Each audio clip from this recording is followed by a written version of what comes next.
Our little white dog ran away, so my mom went hunting the neighborhood in our big white carpenter van. She pulled up to a group of little kids and shouted, "Have you guys seen my little white dog?" The kids screamed and ran off. What obviously sketchy innocent things have you done without thought? My dad went to watch my then teenage sister play field hockey once. It was raining and he didn't want to get wet, so his ingenious solution was to sit in his car and watch the game through binoculars. It was only afterwards he realized just how sketchy that would have appeared to onlookers. I'm surprised nobody approached him. I was in my local park the other day enjoying the sun and reading a book when a girls' soccer match broke out beside me. I felt kinda sketchy, but continued reading. The match wasn't terribly interesting. This year on Halloween I was innocently sketchy. I live in a condo building, so no kids come and trick or treat at my door. I had candy, wanted to give out candy, so I decided instead to stuff my pockets with candy and walk the dog while giving out candy. Luckily my fiance got home right in time to tell me this was a terrible idea. I got to eat a bunch of candy though. I pondered long and hard on whether I want to tell this story. I have a cousin who lives in Saudi Arabia. Now let me get some things straight before I continue. 1. He's half Egyptian, half Saudi. He's related to me by the Egyptian side. 2. The Bin Laden family is a huge family in Saudi. Almost everyone knows a Bin Laden. 3. My cousin's dad, my aunt's husband, is a Bin Laden. 4. My cousin's first name is Mohammed, since it's the most common name in the world, after McLovin. Anyone whose name is Mohammed is usually called by his last name. We just grew up calling him Bin Laden and never thought anything of it. That is, until we traveled together and he got lost in LAX. I found him across the room waiting at the wrong gate. I couldn't move my bags and had to call his name loud and clear to get his attention. TLDR. Screamed Bin Laden out loud in an airport in 2009. I'm more curious as to what happened after you screamed Bin Laden. Was in a youth group as a teenager, in a small town in Canada. We were playing a game called Bigger Better, in which you break into groups and everyone starts out with a paper clip. You then go door to door annoying your neighbors in search of a trade up to something bigger and better. You continue until the end of the evening, trading for successively bigger and better objects until one group wins. We were doing fairly well. After 4 trades we had scored a watermelon. We walked to the next house with lights on and the door was opened by one of the few black families in town. We did our shtick about wanting to trade our watermelon for something bigger and better. The father was incensed. He thought we were mocking him. We had to get our parents to explain to us why he was so angry. I didn't know about this stereotype until I was a little older as well. I might have easily made the same mistake in your situation, but I also understand why the guy was offended. With teenagers, it's often hard to tell if they honestly don't know something or are being little shoots. My cat was missing for several days, so my mom and I decided to drive around and look for her. The cat recognized the sound of my old car and would come running home from blocks away when she heard it. The problem was my mom and I just got new cars and my old one had expired everything and broken tail lights. We took the old car out looking for her anyway. My mom drove so I could keep an eye out for the cat. We got pulled over about a mile from the house. My mother told the cop what we were doing. He stood there for a second and said, "Okay, be careful," and left. I still can't believe he let us go. We didn't find the cat that night, but she came home the next day. TLDR. Told cop we were only driving illegal car because my cat recognized it and cop let us go. You probably only got pulled over because you're a giant Negro. In late 2000, early 2001, I was trying to find a job to earn money to go back to college. I had previously had an internship working for a subcontractor out at the Kennedy Space Center. I wasn't getting any offers or even callbacks or interviews. Still too much fallout from the tech crunch in that area, I guess. My brothers found it hilarious that I couldn't find a job despite being a rocket scientist, computer programmer, but it was technically for rocket launch systems, so close enough to count, I guess. To express that, they bought me the closest bumper sticker to out of work rocket scientist they could find. It read, "Will build thermonuclear devices for food." I eventually got the same internship position, but had forgotten about the bumper sticker. It was still there when I returned to work after 9/11. There were several armed checkpoints on the way to work. Worse, for security reasons we had to have our names on every bag, backpack, briefcase, etc. we brought even before 9/11, in addition to my name, number, and office. I was fond of writing "not a bomb" on the tag, just to avoid confusion. Pro tip: security personnel do not find this honest labeling helpful or funny, at all. I was making a movie for work last week where I had to recruit students to talk about their college experience. Most were uneasy at the idea but a few relented. About 4 hours in, after my caffeine wore off, I approached a couple girls and without thinking of my introduction, said, "You girls want to be in a movie?" They said number as they walked away. I said yeah. I probably should have found a better way to phrase that. You wouldn't be saying that had they said yes. You can pretty much be walking down the street and seen a Sketchy these days. There was a story in the local paper last week about 2 kids walking home who were surprised by a man walking on the sidewalk. They never gave an indication of what surprised them. They ran home and told their parents, who called the school, who called the police. Police talked to the kids and then decided to create a sketch and look for this man. Despite the fact that the kids said the man never spoke to them, approached them, or acknowledged them in any way. A friend and I were stopped by cops when we were walking because we looked like drug dealers. I was pretty upset. Not me, but one of Dad's favorite stories was his bathroom story that most likely scarred a little boy for life. Okay, so on the surface it sounds bad, but here's how it went down. We went to the movies and my dad smuggled in chocolate in his shirt pocket. Halfway through the movie my dad notices the chocolate melt in his pocket, so gets up to go to the restroom. He goes to a stall and starts to empty out the chocolate into the toilet. In the process he gets chocolate all over his fingers. So he flushed the melted chocolate down the drain and then exits the stall. Just as he's coming out of the stall, a little boy walks in and sees my dad's hand covered in a brown substance. My dad, being one of the most ridiculous people to have ever walked the earth, made direct eye contact with the boy and licked his fingers. The boy ran out screaming, and my dad couldn't wait to tell me when he got back. I guess he was lucky back then, because in this day and age he probably would have gotten questioned by police and had his career ruined. This made me laugh. I live in a town of about 17,000 people, so nothing ever exciting happens here. The other week there was an article about an attempted abduction of 2 boys on our main road. The police were searching for the suspects and had a description of the vehicle. A week later the police find the guy. Turns out that the guy was the next door neighbor to one of the kids and saw the 2 while he was driving home from work. It was raining that day, so he stopped to ask if they wanted a ride. They said no, and told their parents, who told the police. Morons. Now that's just sad. Neighbor sure doesn't mean what it used to. Took me 20 minutes to realize that walking around a mall asking for a wire coat hanger with the story "we're locked out of our car and AAA said they'd be a while" doesn't sound very legit. Also, pet stores. Pet stores have wires you can use at work. I'm a tall person in high school. I'm peeing in an empty bathroom. I think about how creepy it would be if I got so tall I could see over the stalls of the bathroom, so I decide to see if I could see over the stall. Long story short, yes I could. I wasn't alone in the bathroom. Yes, he saw me. Had a twist to that scenario when a child ran up to me, the stranger adult, and asked if I'd seen her dog. I was wise to her tricks and ran back inside my house so my kids could protect me. Stranger danger.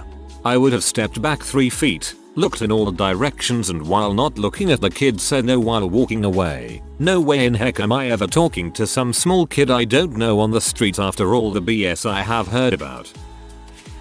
When you're a taekwondo instructor, tying belts on little booger pickers is a way of life. After 2 years of volunteer teaching I landed a job in a new school. My new boss pulled me aside the second day of work and asked me to always turn the kids sideways to at least 2 other adults so that they could clearly see where my hands were at all times. Until that point I had never thought about that. A few years ago I bought a CD by the band The Blow. My ex and I were loading up the car for a trip to Vegas. He was making the last run inside when I yelled up to him, "Did you remember to grab the blow?" I immediately realized how that sounded as it echoed through our apartment complex. You know, that is exactly what that band wanted to happen when they chose their name. The worst I can think of is reading a girl's shirt while completely forgetting it looks like I'm just ogling her chest. Hopefully that's because I haven't done anything worse and not because I'm still oblivious to the sketchiness. Find another guy, make out with him in front of her. Now you can read her shirt all you want. Some younger girls, 14-15 years old, were toilet papering my neighbor's house while I was coming home late one night. I stopped and asked what they were doing and how they knew my neighbor, but they wouldn't respond because they were too scared. So then I proceeded to say, don't worry, I'm not going to rape you. Think before you speak. There's a girl, maybe 9 years old, that lives next door to me in my apartment complex. I'm 29. She has a crush on me, and in typical 9-year-old fashion, she harasses me every time she sees me. Around Halloween last year, she began calling me Michael Myers. No clue why. I began to get tired of it, so I decided to retaliate the next time I saw her. The following transpired. 9. Hi Michael Myers. Hey creep. 9. Why would you call me a creep? Because you're a creep.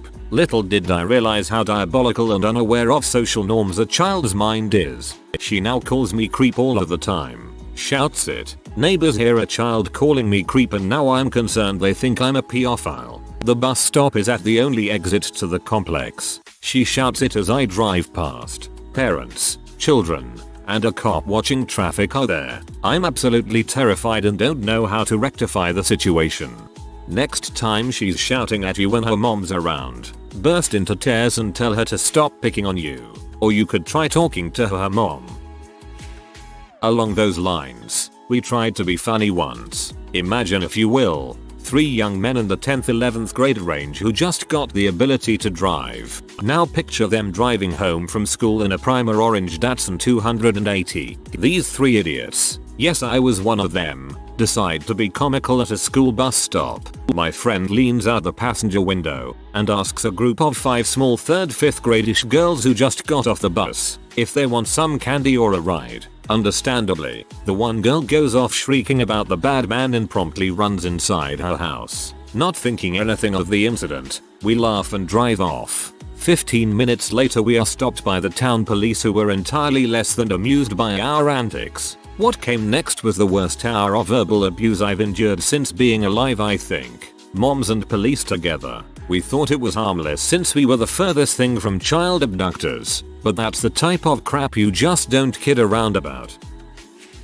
So I just graduated nursing school. Second quarter I had maternity. Part of a postpartum assessment is checking the perineal area, which is basically from your butthole to reproductive organs. The purpose is to make sure the female patient isn't bleeding too much and to make sure any tears are closed. So I am in there checking in front of her husband. I am a 32-YO male and it took me a little while to get used to this. So they are making small talk with me. I think we were all a little uncomfortable. The client asked me how long I had worked at the hospital. Without thinking or hesitating I say, oh I don't work here. I look up to see both mother and father staring at me in shock and disbelief. FML. So I quickly apologized and explained everything was fine. I had introduced myself earlier in the day, but they were so tired they totally forgot.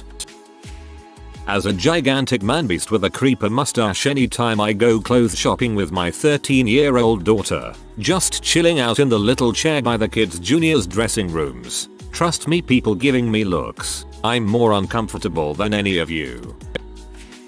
I tend to use small children as a unit of measurement, although I have no idea how the habit started. One day at lunch with my friends and a couple of people I didn't know, I turned to one of the new people who had a fairly large bag and said, you know, you could fit 2 small children in that bag with a straight face. Oops.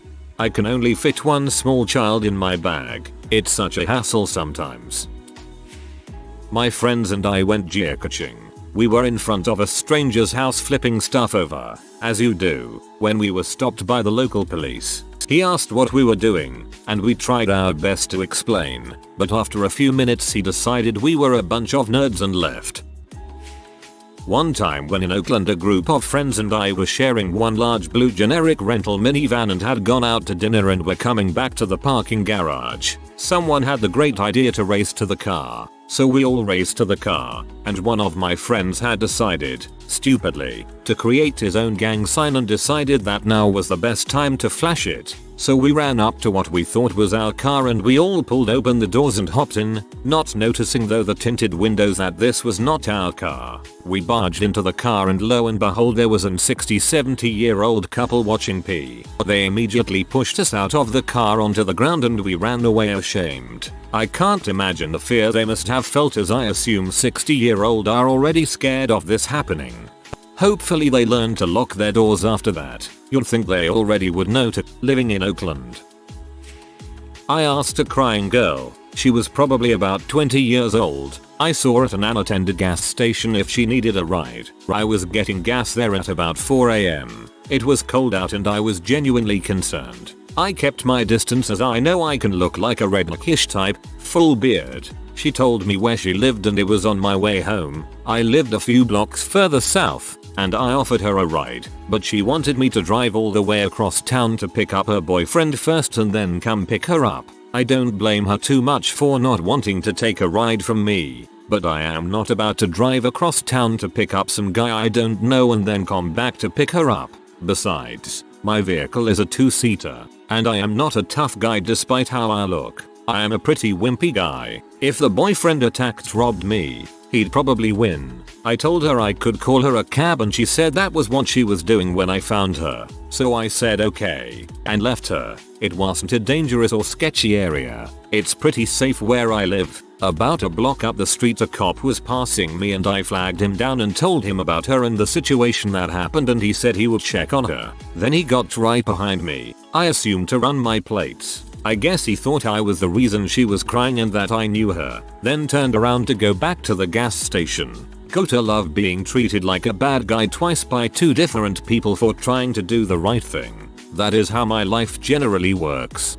To be fair, he could have just been recording it because you were a reporter. The few time I've had to call the cops, they've taken down contact details. Your license plate is easy and he can be fairly sure you're not lying about it.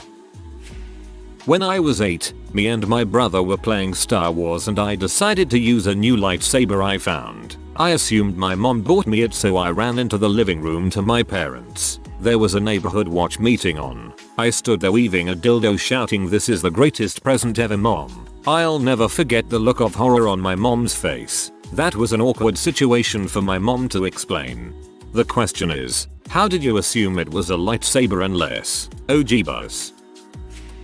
Years ago I was delivering pizzas and I was in this neighborhood looking for the address of the customer. I was driving slowly and looking at the houses when the man stood in the middle of the road and waved for me to stop. Thinking it was the customer, I pulled up and stopped. The man asked me what I was doing. I was about to tell him I was delivering a pizza when all of a sudden another woman ran up and yelled at me, "You monster." "Ha. I just wanted to deliver pizza," you scream, before wailing loudly and speeding off. I understand parents' concern, but I feel like the don't talk to strangers mentality has made innocuous interactions between children and adults awkward. I lived right next to a pizza shop in my old neighborhood and they had an awesome selection of Mixer 6 beers. I would usually get one and take it back for the wife and I. We'd split it, so 3 beers each. Anyway, my 6-year-old somehow heard the word alcoholic and decided to call me such as I was picking up a Mixer 6. I like to drink but within reason and was so caught off guard by this I stuttered while trying to pay for my food and beer. I'm reminded of the post a while back about there being no good way to refute a claim of alcoholism without coming off as an alcoholic. Oh, this is a good one. I volunteer for the Boy Scouts Cub Scout troop. One little kid in particular was a very rambunctious child who we will call Zed. His family was there on this particular outing, which included his little sister, who was around 6 at the time. We will call her A. Well, at some point Zed and his friends all want to go back into the woods to explore an abandoned building they saw. They wanted me to go with them and after much prodding I finally agreed. Well, A wanted to go too. So she goes back to her tent and tells her mom, me and Zed are going back into the woods with the big hairy guy. Mom flipped crap until she found out I was the big hairy guy and we all had a laugh about it. Late to the party, so this will probably never get seen. Buddy and I out visiting a third friend who moved to Southern California. Went to TJ to party. This was before passports were required to cross. Good times all around. Driving back, hit the border crossing at 3 a.m. Partly drunk, partly asleep, partly hungover. All three of us are US born, but one of us is of Latino descent. Immigration officer asks him where he was born, to which he replies in a groggy, squinty-eyed manner, Washington DC, which is true, but seems like a total BS answer. As a reward, we got to go through inspection line B. Border agent then asks what's in the trunk. Same guy, now all annoyed and exasperated in addition to being hungover, drunk, sleepy, goes nothing. Nothing but a bunch of coke. We suddenly get all kinds of attention. Wearily my other friend opens up the trunk to reveal the 2 cases of Coca-Cola he purchased at Costco the day before. I'm laughing too freaking hard at this. I was playing with my friend's daughter on a playground one day, and we were sharing some candy. This little girl that had been playing in the area was staring at me with puppy dog eyes, so I asked her if she wanted some candy. She ran over to her mom and asked if she could accept my candy. She ran back to tell me her mom said she couldn't. I was the weird creepy stranger that offered a kid some candy. It still blows my mind that her mom said she couldn't have it. It's better to go up to the mom and ask if her kid can have candy. My family were eating out at a pub restaurant type establishment. We were all here apart from my mum's brother and his son. Now we haven't seen them for a while, at least half a year. So when a blonde kid who looked rather similar to my cousin comes round the corner, my brother winks at him, as he always does, trying to look suave. My 20-year-old brother winked at a 5-year-old who proceeded to cry to its parents about the blinky man sitting in the corner. Best day of year. The whole of our table was in stitches. I knew a guy who had a commission to make a wooden sculpture. The shaping was done and he wanted to give it a rugged charred finish, so he took it out in the backyard, doused it with lighter fluid and set it on fire with a propane torch. He wondered why his neighbor was giving him funny looks. At that point he remembered that it was for some sort of memorial and it was distinctly cross-shaped. He burned his hands a little trying to put it out. I was in kind of the same situation, except I was in my pickup truck. I asked a group of kids if they had seen my dog, and to my surprise they took off running. I then realized how creepy that sounded and took off.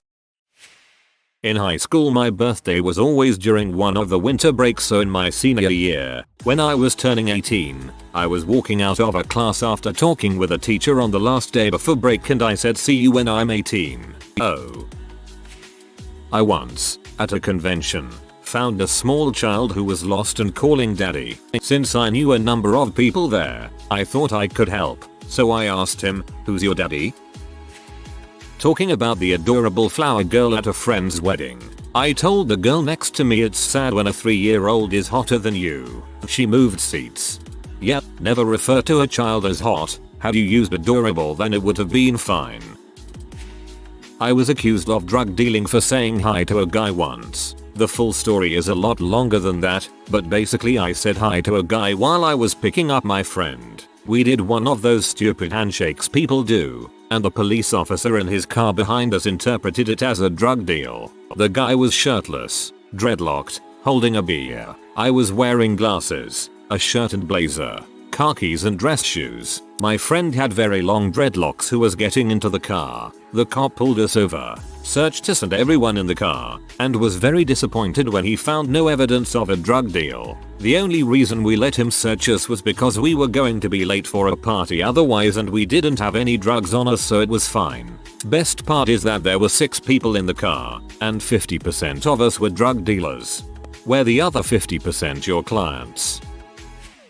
We had a group in high school that would meet in the woods to play paintball. We all would meet up at my house and leave to go about 500 yards into the woods to the battlefield, away from any houses or people. So, 14 teenage kids, dressed in camo, FASA paint, masks, and carrying what appear to be semi-automatic weapons go strolling through the neighborhood on Saturday, the 15th of September, 2001. A couple of our neighbors lose their crap and call the cops. This is the scary part. We were expecting a couple more people to show up, so when we were taking a break between games and heard leaves and branches rustling, we fired some warning shots towards the ground in that direction just to freak them out. 4 cops popped out of freaking nowhere, all with weapons pointed at us. "Freeze, put the guns down and put your hands up." I almost crapped my pants. The cops were actually pretty cool, wanted to shoot our guns, hung out for a bit but told us what we were doing was illegal. No more home paintball games.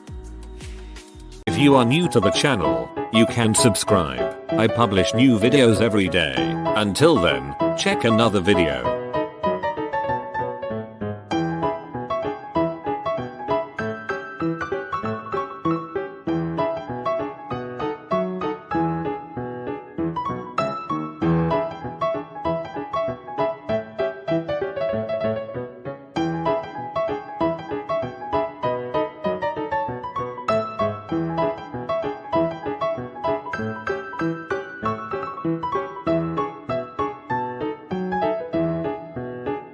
Bye for now.